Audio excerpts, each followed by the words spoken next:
Saudamos a todos, com a paz do Senhor. Saudamos meus irmãos que...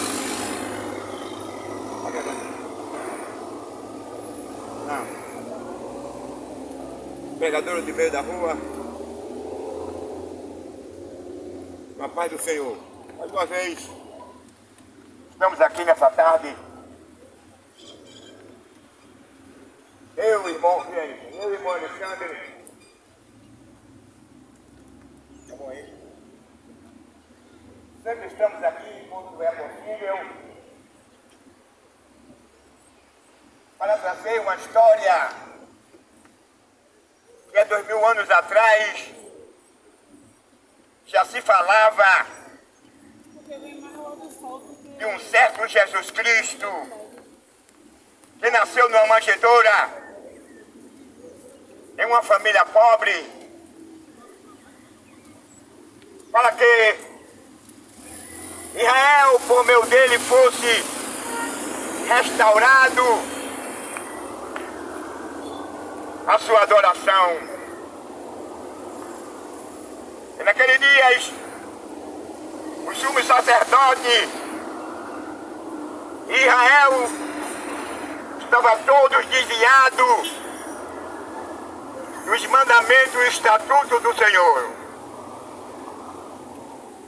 E agora, quando dois ou outros pastores de ovelhas estavam pastoreando, apareceu um grande coral de anjos e começaram agora a anunciar que o Jesus que a Bíblia, que Isaías falava, havia nascido. Então, meus caros amigos, foi um dia importante que marcou toda a história. Foi um dia onde Satanás, por ele, jamais ele gostaria de assistir aquela cena dos anjos anunciar o nascimento de Jesus Cristo. Agora observe uma coisa, ele não nasceu num palácio, ele não nasceu num berço de ouro, de prata, ele não nasceu em uma família real, mas ele nasceu numa família humilde, numa família pobre. Quando José e Maria estavam percorrendo em busca de uma casa para se acolher, para que ela pudesse dar à luz a um filho, mas todas as hospedarias estavam alugadas. Somente quando ele chega em uma determinada manjedoura, o Senhor chegou para ele, se aproximou e disse: eu não tenho lugar apropriado, mas aqui eu tenho uma manjedoura, um estábulo. Maria e Jesus, como precisava daquele momento, era um momento muito importante, que ela haveria de dar a luz ao Salvador do mundo. Ele nasceu numa manjedoura. Agora observe uma coisa, aquele que um dia nasceu numa manjedoura, aquele que nasceu em uma família pobre, aquele que foi desprezado pela comunidade aonde ele cresceu, foi rejeitado, queriam matar ele, desprezava ele, e ele foi agora expulso, saiu de lá, começou agora a propagar o Evangelho, propagar agora a boa nova. E alguém teve a brilhante ideia de seguir o espaço daquele rapaz, daquele jovem, que já tinha aproximadamente 30 anos. E começou agora a observar os seus feitos. E ele começou a ver que por meio daquele rapaz que foi desprezado, humilhado, que foi expulso, ignorado, aí ele começou começou a ver agora que os cegos comeu dele dia. Ele começou a ver que os paralíticos começavam a andar. Ele começava agora a observar que os leprosos eram curados. Aí ele era reconhecido como ninguém. Ele era reconhecido como uma pessoa que não tinha nenhum prestígio. E de uma vez foi expulso da sua própria comunidade. Aí aquele cara que voltou para a comunidade onde ele morava, aí começou agora a propagar, a gritar, olha, sabe o que está acontecendo? Aí ficaram todos na frente, sabe? A notícia, da nova notícia, que aquele homem trazera para aquela comunidade. Ele disse aquele que a gente desprezava, aquele que a gente odiava, aquele Zé Ninguém.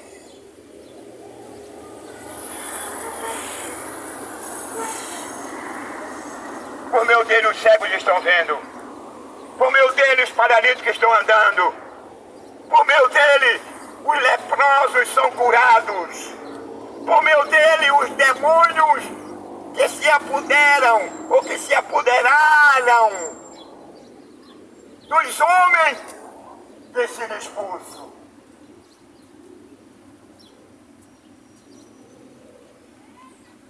Eu quero dizer por isso, meu amigo. Às vezes nós julgamos uma pessoa pela aparência, julgamos uma pessoa pela sua cor, pela sua condição socioeconômica, porque é natural do homem, com essa natureza decaída, com essa natureza que ele herdara lá no jardim do Éden. O homem agora passou a ser egoísta. O homem só valoriza aquele do seu nível. O homem despreza os menos favorecidos. E Jesus foi desprezado. Jesus foi humilhado. Ninguém queria saber dele. Mas aquele ali que nasceu numa manjedoura, aquele que não nasceu no berço de ouro real, numa família real, foi por meio daquele ali que os leprosos, que os cegos, que os paralíticos, que os mortos estavam sendo beneficiados por ele. Aonde? Aquela criança que nascera num berço real, que nascera num berço de ouro, que estava sempre cercado de pessoas importantes.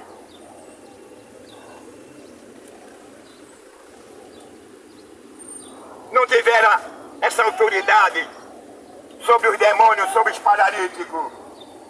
Mas ele não nasceu no berço real, ele não era filho de um rei, ele não era filho do imperador, mas ele tinha só o dinheiro, mas ele não tinha autoridade de chegar diante de um cego, ele não tinha autoridade de chegar diante de um paralítico, ele não tinha autoridade de chegar diante do enfermo e dizer que tu estás curado, e tu pega a tua cama e anda, mas aquele que nasceu numa manjedoura pobre, desprezado, que não tinha valor nenhum, chegava diante do cego, chegava diante do paralítico, chegava diante do morto, ressuscitava, chegava diante do cego e dava sua vida, chegava diante daquele que da época a medicina não era tão evoluída e não tinha condição de reverter a sua situação. Mas chegou aquele homem que nasceu numa manjedoura, que não tinha aparência alguma, mas tinha poder sobre os demônios, tinha poder sobre as enfermidades, tinha poder para ressuscitar, tinha poder para dar vista, tinha poder para perdoar pecado, tinha poder para reconciliar a humanidade com Deus.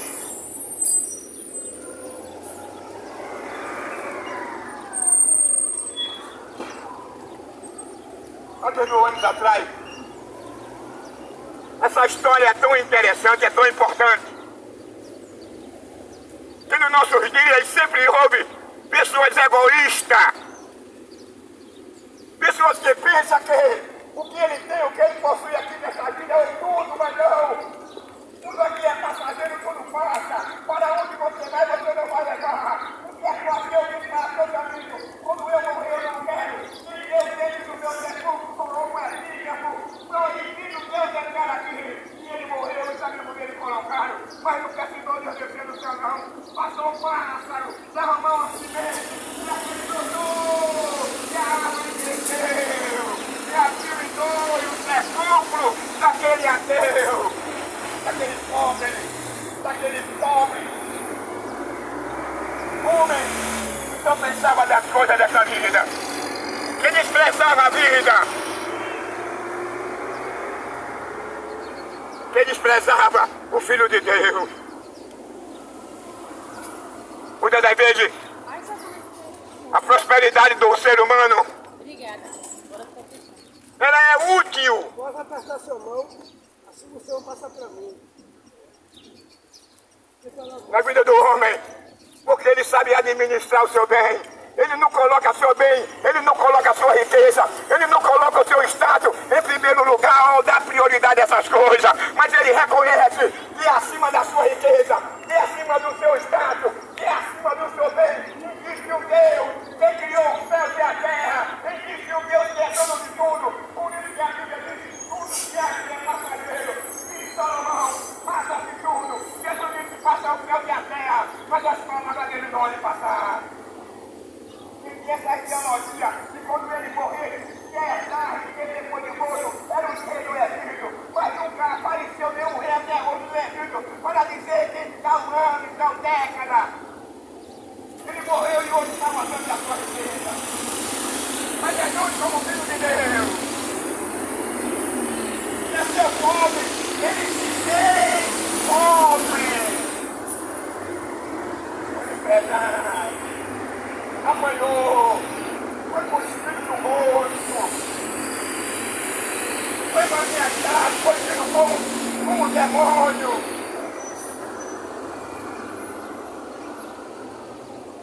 Foi desprezado e ignorado, pegou uma cruz, nos seus ombros. Para quê? Para restituir ao homem o que o homem perdeu lá no Jardim do Éden. O que foi que o homem perdeu lá no Jardim do Éden? O homem perdeu a semelhança de Deus. O homem perdeu a sua infinidade. Porque Deus havia criado o homem, não para que o homem morresse. Deus criou o homem caminho, para que todavia o homem gozasse da presença de Deus. Para que o homem gozasse do privilégio. E quando a carne ele ouvia, Deus falava com ele. E o homem gostava desse privilégio. Mas o homem abriu mão desse privilégio. O homem abriu mão desse direito que ele tinha. Quando o homem abre mão e não acreditar, e não passar a crer, nem existe um supremo, nem existe um Deus acima de qualquer domínio, guerra, do principado e potestade. Quando o homem ignora a existência do Criador.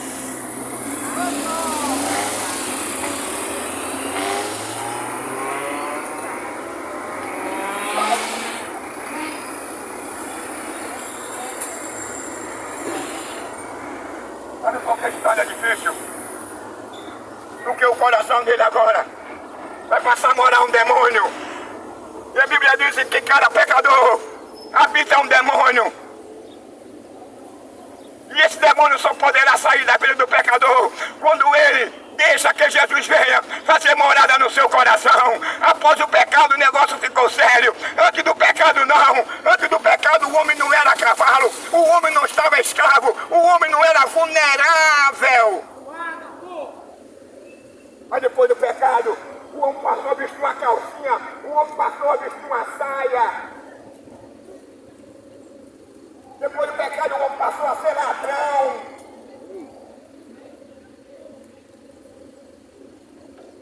O pecado, meu amigo, que separou o homem de Deus. A história de Jesus Cristo, ela é muitas das vezes apresentada na televisão, no cinema. Muitas pessoas choram, muitas pessoas sentem. É só o lado emocional, emotivo. Mas a história de Jesus Cristo é uma história importante. Ela tem mais valor do que a história de Hércules, de Confúcio, de Sócrates, de Pôncio Pilato, de Frei Caneca, de Tiradentes, de Maurício de Nassau, de Stalin, de Hitler. Sabe por quê? Porque todos morreram. permanece aqui os seus restos mortais.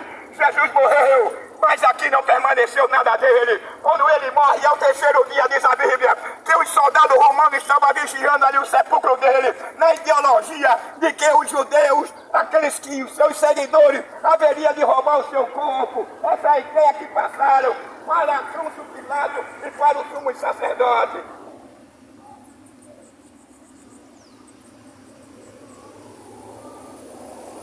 Para nós, Caifás, para Pilatos, a história daquele que se dizia ser Filho de Deus havia chegado ao fim.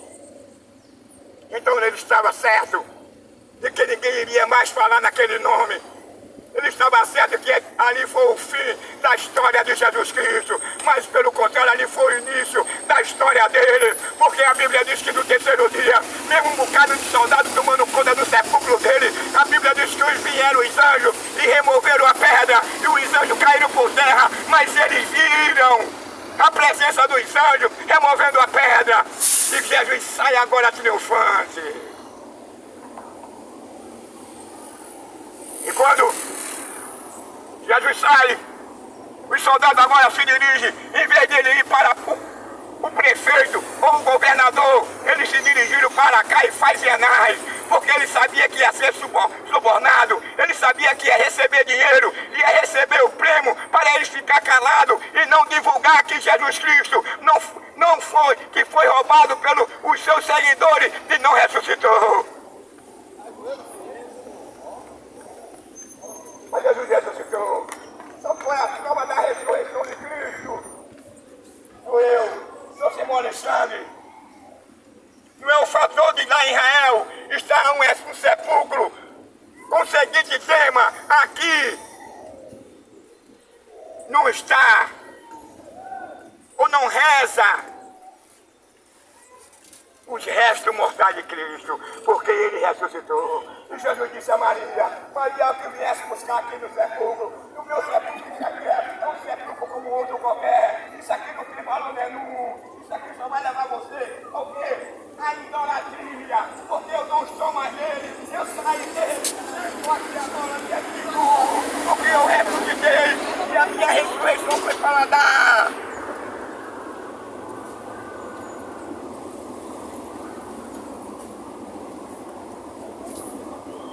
Continuidade no que ele prometeu em João no capítulo 14. Paulo fala no capítulo 15 de 1 Coríntios sobre a ressurreição.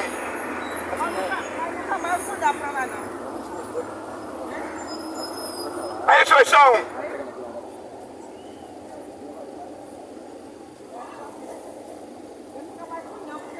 é um evento muito importante que ocorrerá no mundo inteiro.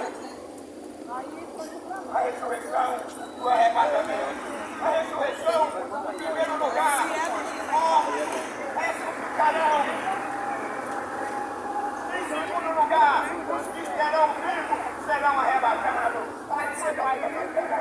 E nós esperamos que brevemente devemos buscar o resto da igreja, aqueles que lavaram a sua vestidura no sangue do Cordeiro, aqueles que repudiaram as folhas desse mundo, aqueles que repudiaram a declaração da imoralidade, aqueles que repudiaram o prazer de matar, de roubar, de derramar sangue, de matar o pai de família, de matar a molecada, de matar a sua esposa, de maltratar a sua esposa, de estuprar a sua esposa, de maltratar os seus filhos.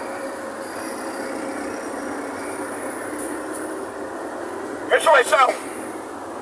Quando eu falo em ressurreição, eu estou me referindo à primeira ressurreição. Aí Paulo diz: o que é mortal, o que é incorruptível, o que é animal, passará por uma metamorfose. Receberá um corpo incorruptível, um corpo que não estará mais sujeito à morte, um corpo que não estará mais sujeito às enfermidades, um corpo que não será mais amolestado pela fome, pela doença, pelo câncer, pela cegueira, pelo infarto, pela depressão, pelo derrame. A ressurreição, meu amigo, é ela que nos levará para que nós passaremos a gozar a eternidade com Cristo, aonde muitos pensam que é uma história de carochinha, aonde muitos pensam que isso não passa de uma fábula, mas a ressurreição é real. O que vem acontecendo no mundo, você está vendo aí, os cientistas chegaram a uma condição, a uma punição de Deus. Quem não é mal crente, prepara que o mundo vai se acabar, mas agora é o próprio homem que descendo do sol e está do inferno.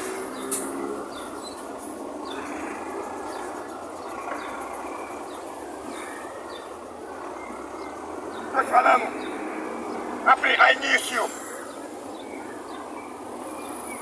de um que nasceu na manjedoura, de aparência pobre,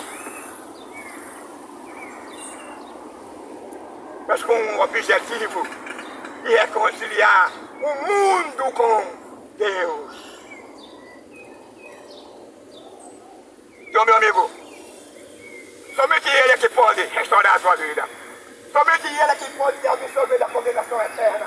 Somente Ele é que pode te absolver do lago de fogo, tudo isso. Ele colocou dois caminhos, o caminho estreito e o caminho largo. O caminho largo é aquele que oferece tudo a você. Você pode fazer de tudo um pouco. No caminho largo você pode matar. No caminho largo você pode destruir a praia. No caminho largo você pode empurrar a sua esposa. No caminho largo você pode deixar, menosprezar, matar a sua esposa. No caminho largo você pode trair a sua esposa. No caminho largo você pode querer maltratar o seu marido. No caminho largo você quer manipular o seu esposo. Embora que a mulher foi constituída para tomar conta da sua casa. Então, para manipular o seu marido. Eu tampouco o marido foi criado para maltratar, nem empurrar, e nem fazer da sua esposa uma prostituta, querendo obrigar ela a ter relação anal e oral. Daqui a pouco você vai terminar. Eu vou fazer de dois caminhos. O caminho largo e o caminho estreito. Caminho largo é aquele que você pode passar por ele e não vai se acidentar.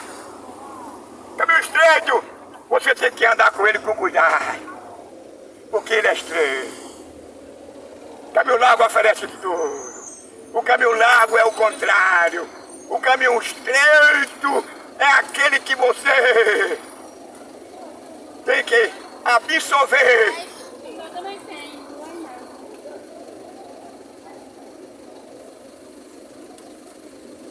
Os mandamentos de Cristo. No caminho estreito, você tem que amar sua esposa. No caminho estreito, você tem que amar o seu filho. No caminho estreito, você tem que aborrecer o pecado, odiar, menosprezar o adultério, a prostituição, o prazer de matar filho, o prazer de matar a mulher, o prazer de derramar sangue, de vestir uma saia, um cuecão de couro. O caminho estreito é o contrário do caminho largo. O caminho largo tem levado muito ao inferno, e muito lá no inferno hoje e agora está querendo, pedindo a Deus uma segunda chance, uma segunda oportunidade, porque ele gostaria de mudar de vida. Mas enquanto você está com vida, a oportunidade é essa. Depois que você morrer, não haverá mais outra chance, não haverá mais outra oportunidade. Está escrito em Hebreu, que foi proposto uma vez: o homem morrer e depois de seguir, segue para o juízo. Não tem essa história. Se o homem morrer e nascer em outro país, em uma zebra, em um leão, em um gafanhoto, em uma aranha, ou você nascer em outra pessoa com outro nome, não existe isso, essa ideologia. A ideologia da Bíblia é isso. Eu propôs o homem morrer só uma vez. E quando você estiver com vida, e quando você estiver com oportunidade, Ele está te convidando, Ele está te chamando. E deve todos nós que estás cansado e oprimido, que eu vos aliviarei. Agora, para você receber o perdão de Deus, para você ser absolvido da morte eterna, abandone o crime, abandone o prazer de derramar sangue.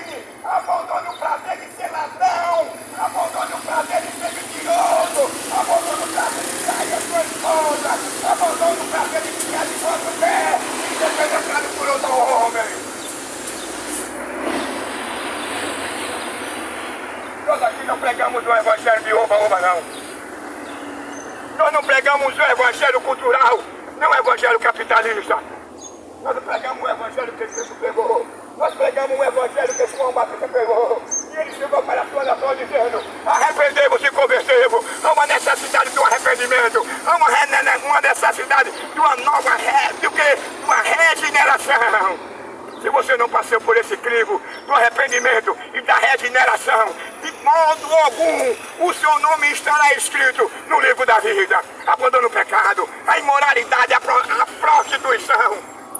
Abandone, meu amigo, porque essas coisas vai levar você a um lugar que você não gostaria de ir, mas pela sua escolha, pelo prazer que você tem nesse mundo, pelo prazer que você tem de matar, pelo prazer que você tem de derramar sangue, pelo prazer que você tem de derramar sangue, pelo prazer que você tem de dar a sua esposa, pelo prazer que você tem de maltratar e dar na sua esposa, pelo prazer que você tem de querer manipular o seu marido e dar ordem ao seu marido. E a Bíblia é o contrário. A Bíblia diz que o homem é o cabeça da casa.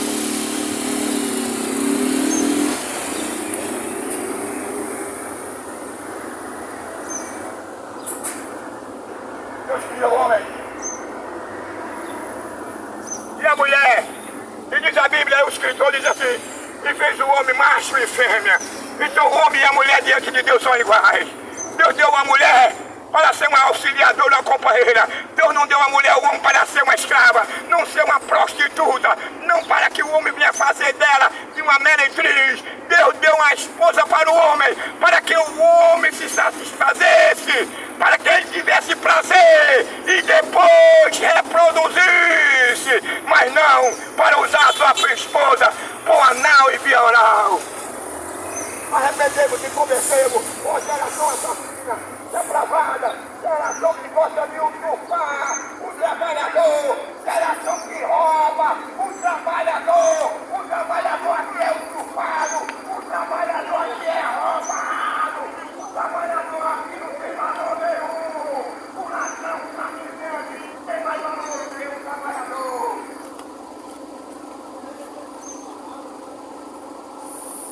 Então, meu amigo, para finalizar, porque o tempo já foi, como você disse, eu tenho que vacinar minha cachorra, tem um horário, e não dá mais tempo de eu pregar. Preguei correndo, e toda vez que eu prego correndo, não é bom. É bom que eu não tenho mais tempo.